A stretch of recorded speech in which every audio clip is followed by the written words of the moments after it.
and got in the conversation with this big old guy. He's probably about 6'5", and we were talking about shirts, and I was looking at shirts. He was looking at shirts, and one of us, probably me, said something about losing weight, and then same conversation, same result with another person, same day.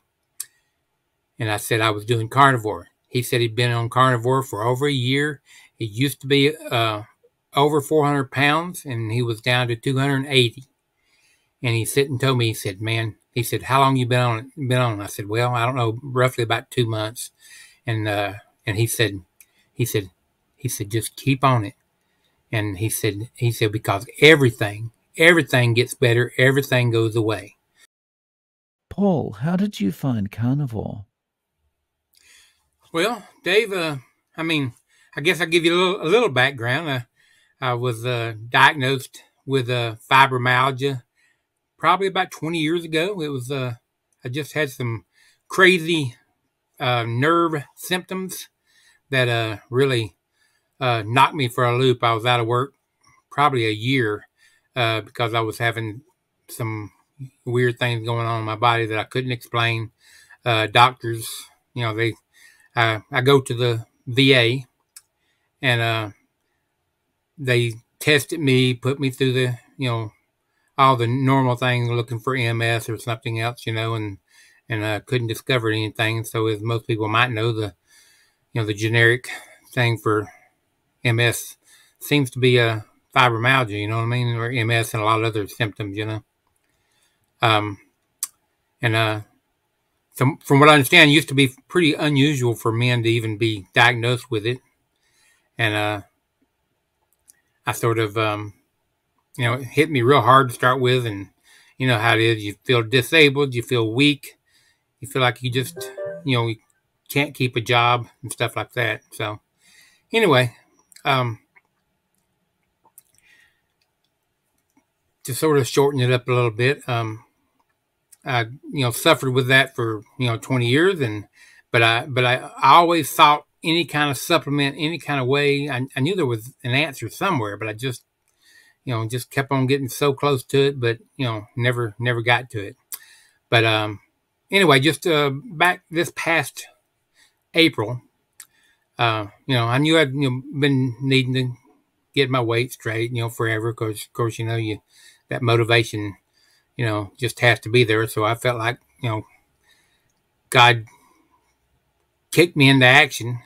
And I work a route where I deliver items of all things. I deliver to pharmacies and hospitals. But anyway, I was on my route, and I felt tired. I mean, it wouldn't be a not very unusual thing from day to day. But I had this weird, unusual sensation in my chest, and I just felt like something was moving in my chest, other than my heart. I felt the pressure of whatever, But anyway, I ended up, uncharacteristically calling my wife, saying what you think. I guess mainly what was going through my head, because my mother had actually had major heart attack, roughly around my age, about 60. And so I was somewhat concerned. I'm not genuinely paranoid, but that sort of got my attention as I thought about it. And anyway, that led to me going to going and calling my VA, then them telling me to go ahead and go to the ER, go to the hospital. As I got to the hospital, they checked my blood sugar, and they did an x-ray, then they did a CT scan. I really didn't know what was going on for a little while. And then they came to me and told me I had a saddle embolism over my heart, which is a blood clot. And of course, I didn't know what that was anyway, but they said it was a very large one. So after that, we just sort of went with it. And at the time, when they checked my blood sugar, which is something I've struggled with off and on for years, I pretty much knew I could get it under some sort of control in the past. So I kept them from pushing the insulin on me. But that particular event, I was like 397 on my my sugar test there and glucose. But anyway, they pushed insulin on me. I was at the time I was sort of panicking. I was okay with it. They were offering me a glucose monitor and everything, so I was like, well. And of course, when I went to the a follow up later, they just set me up for a follow up with a VA, and then I had to jump through some hoops to get a follow up through the doctor that was not associated with VA. They have a program through the VA where you can see offsite, civilian regular doctors and stuff. And so it took a little while for them to get that all approved and stuff. So my follow up for that was like 2 months later. I did have one follow up with the VA, and they, got me. Everybody got, they got me the insulin. They talked about this, that, and other thing. And after that, I didn't do anything but get a bunch of appointments with I'm not even sure how to pronounce, endocrinologist. Got an appointment with a pain management doctor, and all this other stuff. And it was all over the phone. I didn't really have to go back and see anybody else after my initial VA visit. So what I proceeded to do was I just got on the computer and started looking for things, and I came across keto, looking at it, and I know I could do something. So I just decided to do my own version of ketovore. Wasn't quite what I'd call ketosis because I wasn't quite in that low range of carbs. I was roughly eating maybe, I don't know, a whole big old bowl of all the vegetables you can find in the grocery store that said they had high antioxidant value. I put it in there with some olive oil and some sort of seasoning, and I ate that. I ate maybe probably cup and a half, 2 cups of all the colorful rainbow fruits, and then after that, I did add some meat, and then as I was continue looking at everything, and I came across Carnivore, and of course, with a lot of people, the first thing I thought of, even though I really never have demonized meat, it still just seemed odd for meat to be the answer, So so anyway, I decided, well, I might go for this. So roughly around about pretty close to my 2-month time frame of being on this. I told you I was on the keto thing, but I was actually intermittent fasting and maybe doing it. I might have been eating 2 hours a day. Sometimes. Most time, I just ate one big solid meal and I'd be done. Of course, everybody knows controlling your bowels in that particular situation is sort of difficult at best. But anyway, I thought that was crazy, because the quicker you put it in, it started coming out. You know what I mean? But after the 2 months, I started going into the carnivore, and started increasing my meats and reducing everything else. I mean, that was before I even realized anybody was talking about transition. So during that 2-month period, I was probably stuffing myself with more vegetables than I had ate in, I don't know, probably years. I was eating, I like those vegetables, don't get me wrong, but usually the only time I ate vegetables like that was when I went somewhere and had a big old salad, But anyway, after the 2 months, as I was transitioning to the carnivore, I got scheduled for a follow-up CT scan. And so if there's any truth... Sorry, this is around June? This is, April, May. Yeah, right about middle June when I got roughly around the second week of June. And they did the CT scan. If there's any truth to antioxidant value or medicinal value of vegetables, or definitely prayer, because I had asked everybody that I knew to pray for me. That when they looked at my results, they did not. Oh, I forgot to say they not only found the blood clot, but there was a nodule they had noticed too. So both of them were, missing in action. But they did say that the area looked odd, unusual. they still were suspicious, even though those items were gone. And they want to do a biopsy, and my wife wanted me to do it at first. Then I'm like, I don't understand why, because I'm not eating any.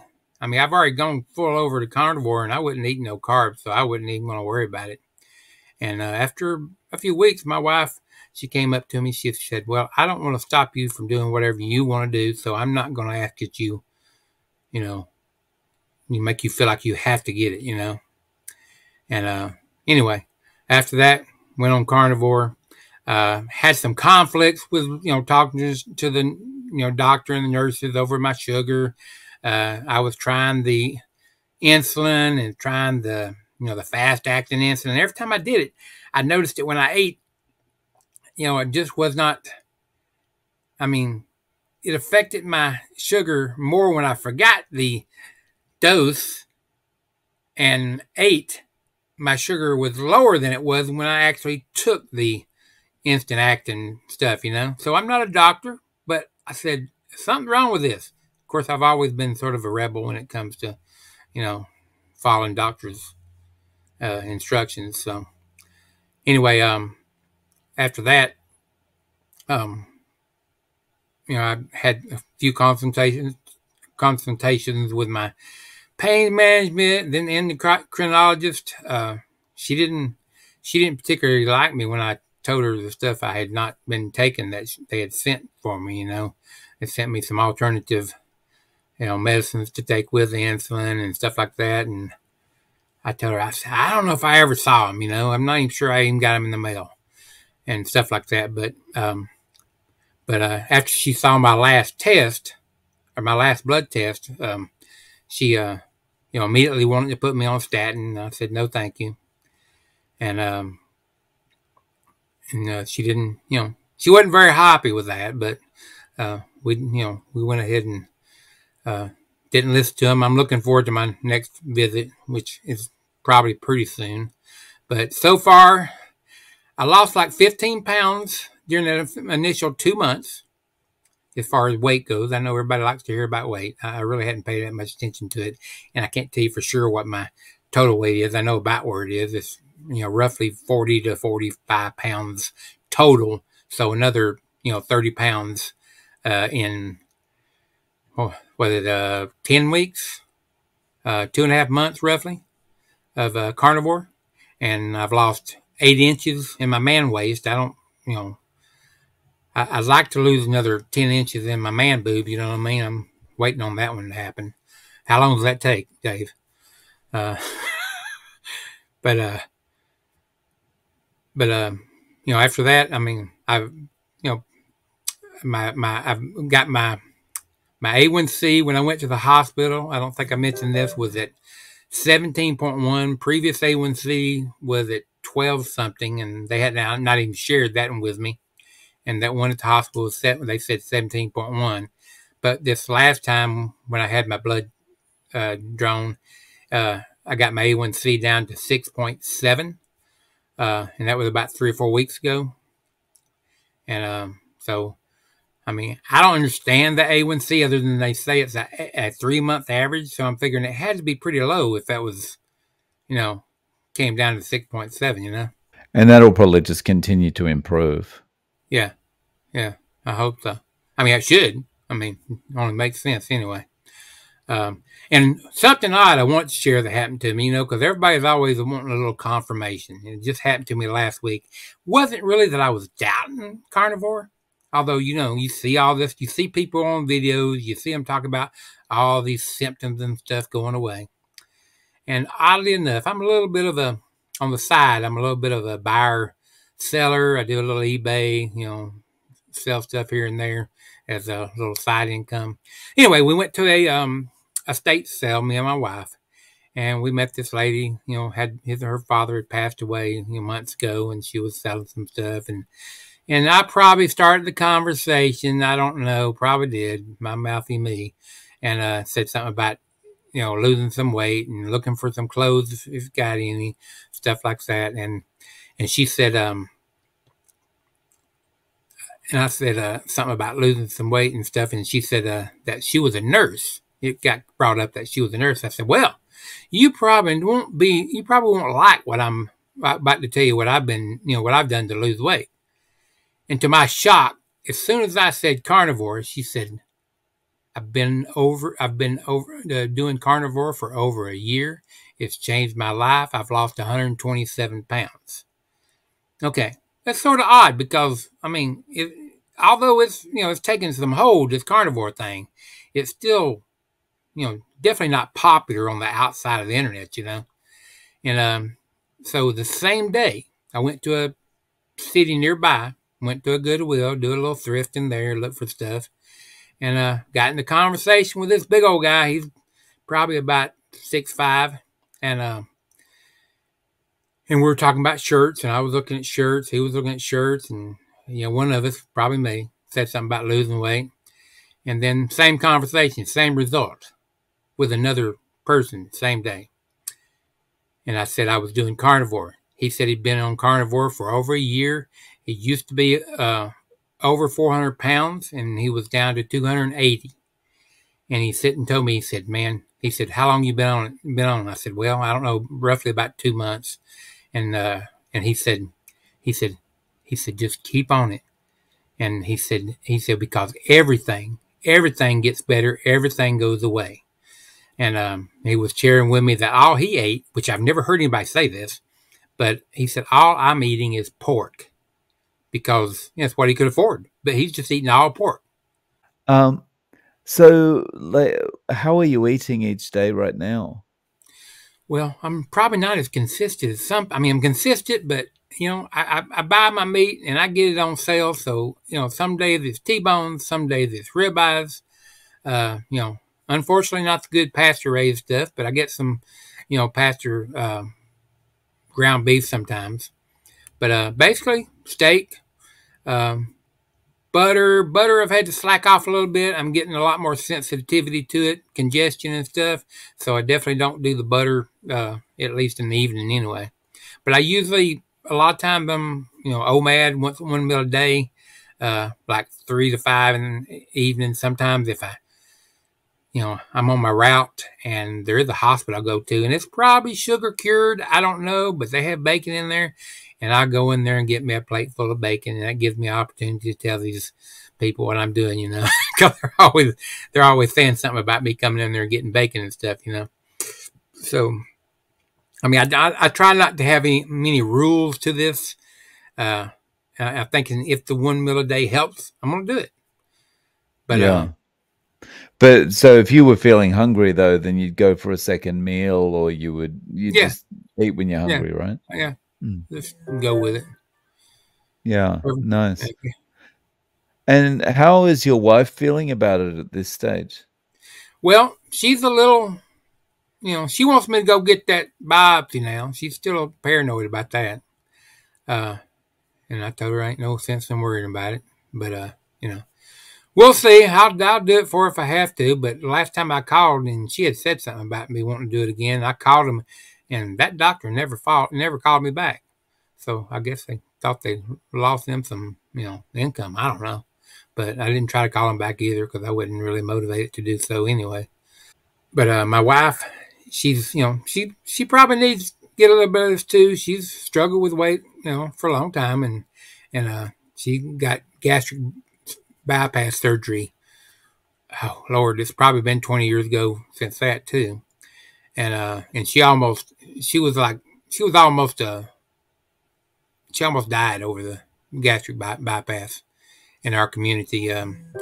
She she she was the second person in our community that had done a gastric bypass in a while, and the first lady was on the news and everything, and with all the success and everything. My wife didn't make the news because they almost lost her. She was on the machine for, Lord, I forget how many days it was. It was up at the top of what they feel comfortable with, but you know she came off of it, and she ended up doing fine, but she's put on a good portion of that weight through the years, and now she's taken one of those drugs. I forget which one she's taken. She's using one of those, but she's just not ready for this right now, and I don't know that she really, for sure, has that much confidence in it yet. Yeah. But you're feeling like that guy you met, he basically said like it's just going to get better. Yes, You're and I feeling will. like it's getting better Oh, as oh the yeah. more I you mean, go along.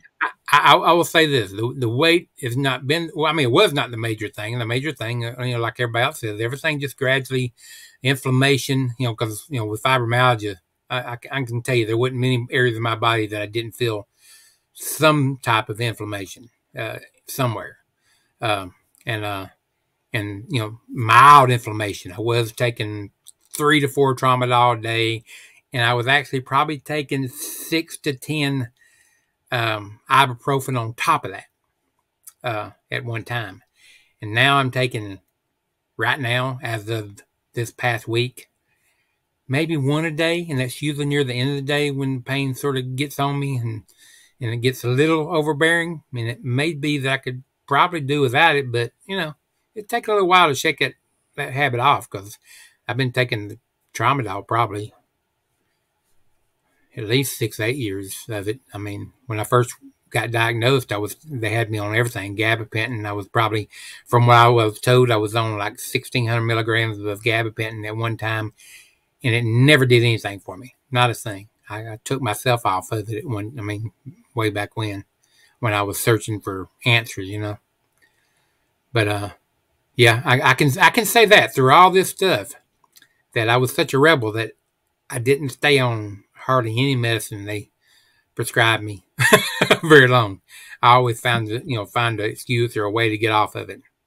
Yeah, and look, it's really positive to hear that it's gone from, taking so much pain relief in one day to just going, well, maybe I only need one at night now. Yeah, That's really positive. yeah. Well, I mean, like I said, the inflammation is incredible. I did discover some problems I didn't really know existed. I had a problem walking for the longest time, where I'd have to go. But of course, I had more neuropathy than I ever dreamed I had. When they first put me on the blood thinner, I started feeling my feet and didn't know I couldn't feel them that well. And so I'm still on the blood thinner right now, but looking at the opportunity to come off of it. I just sort of I got a situation with this leg that has definitely improved. It gets numb. It would get numb, but I would start walking and I would, maybe get a mile in, and I'd start getting numb to where I had to get off of it. Or at one time, I almost fell down because my leg give out from under me. But with every passing 2 or 3 days, it gets a little better, a little sweeter. So when I do walk, which I don't do nowhere near as much as I did, um, um, I can walk at least 2 miles before it gets bothering me now. And but I've been trying to figure that out. I'm considering getting one of those plates, the exercise plates. Trying to considering one of those, and maybe to make that go by. But I think the biggest thing that I did put a little effort initially into the exercise, I've sort of come off a little bit because my body, I got a elliptic stepper, and I watched all the doctors, about this, that, and the other thing, and the sprinting, and I knew I couldn't go out and sprint, but I got on that thing, and I could able to do like burst of 5 second burst and stuff like that, and I think that initially had a lot to do with my initial fat burning anyway. Well, I mean, this is really positive result. I mean, it just seems like a nice gradual transition towards getting better, and Mm-hmm. you've got more energy. Oh, yeah. Now I have there's I'll just say I'm not saying I'm having struggles because I know everybody has their ups and downs, but I had a few days early on that had that incredible energy people talk about. Uh, where you just felt like you were on some sort of speed. You know what I mean? You did feel like Superman. You were like zooming.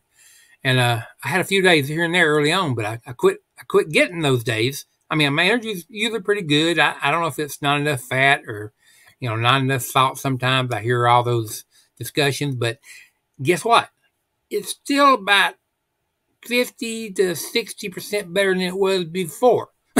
so, so even on a rough day, even a day that may not be as good as those days, it's still wonderful. I ain't, it's just, I can't describe it no other way. I've never experienced this kind of relief from, the pain I've been in for years. Did you notice any changes with oral health? Oral? Well, that's interesting that you should say that because I don't think yeah, I'd actually thought about doing that.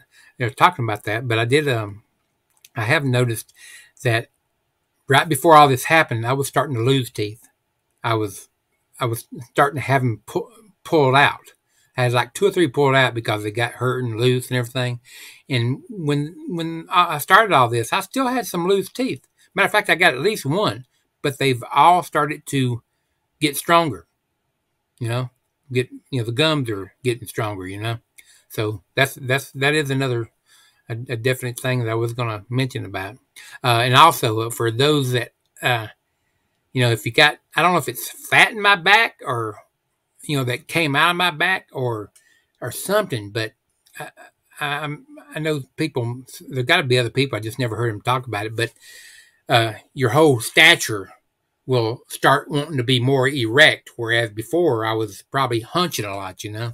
I got me a strap off of eBay for like $6 that basically helps you tighten your upper torso up and make you walk a little bit straighter. And that's been a little. That's if I've had any pain, that's when more of my pain has been. It was making that adjustment, and it's gotten a whole lot better.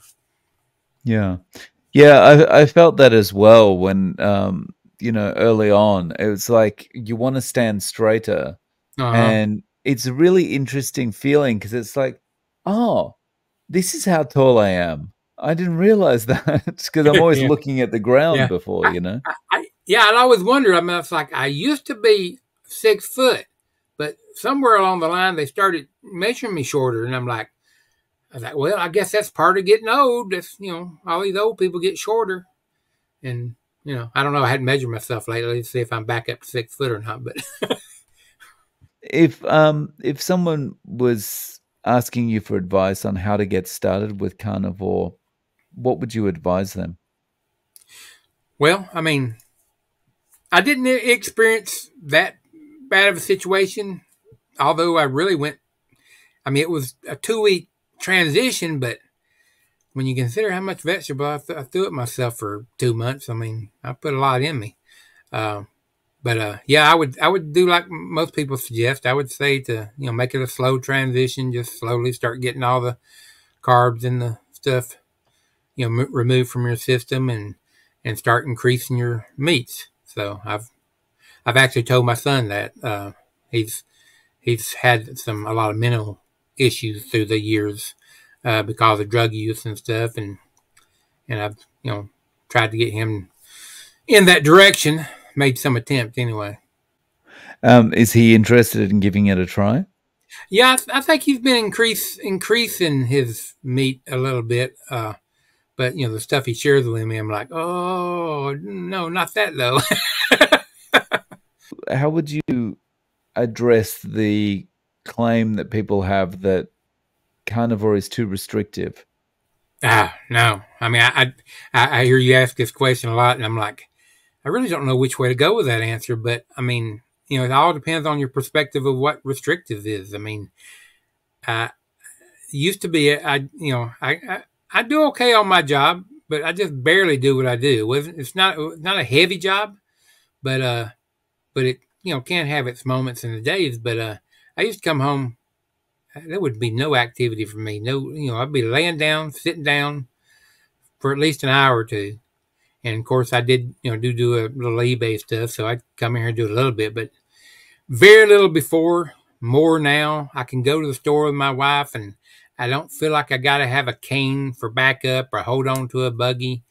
I can sustain myself, during a whole shopping trip. Now I ain't got no excuse. I've done it now, so I can't tell her, that I hurt bad anymore. So Yeah. So, and yeah, the cane and that kind of thing, that's what's really restrictive, right? yeah, oh yeah, It's yeah, not yeah. eating. Yeah. Yeah. So Paul, do you have any social media or any way of getting in contact if people want to reach out? Well, I'm trying to think of. I mean, I got my email address, Paul Fuller 64 at gmail.com. And I do have a Instagram and a Facebook. Facebook's under my name, Paul Fuller. And I believe it's open for other people to see. And the Instagram is Georgia Thrift Nuts, and that's with a Z at the end of nuts. So, but it might be easier to get a hold of me on that one because uh, I'm not on it a whole lot, but it's probably not as busy. No worries. I'll link to all those below. Paul, thank you so much for coming on today and sharing your story. I really appreciate your time. You're welcome. Thanks, Dave.